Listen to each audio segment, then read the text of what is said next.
ইমানের পরে সবচেয়ে বড় আমল হলো আসসালাত। কি? আসসালাত। সালাতের বাংলা অর্থ হলো নামাজ। সালাতের বাংলা অর্থ কি? নামাজ। ইমান আনার পরে যত নেক আমল আছে, যত নেক আমল আছে, যত জিকির আজকার আছে, সবচেয়ে উত্তম এবং শ্রেষ্ঠ আমল হলো নামাজ।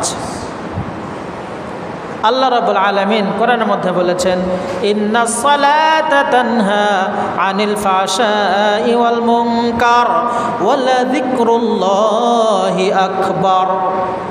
নামাজ হলো সবচেয়ে বড় জিকির। আল্লাহ পাকের কথা স্মরণ হয়, যত ধরনের নেক আমল আছে আল্লাহর কথা স্মরণ হয়, আখিরাতের কথা স্মরণ হয়। এর মধ্যে সবচেয়ে বড় জিকিরের নাম হলো কি? আসসালাত, নামাজ। নামাজের আদায়ের মাধ্যমে মানুষের মধ্যে পরিবর্তন হয়।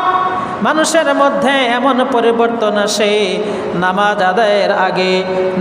আদায়ের আগে একজন মানুষ যেমন চলাফেরা করতো, উঠা বসা করতো, নামাজ ধরার পরে তার চলাফেরার মধ্যে পরিবর্তন চলে আসে।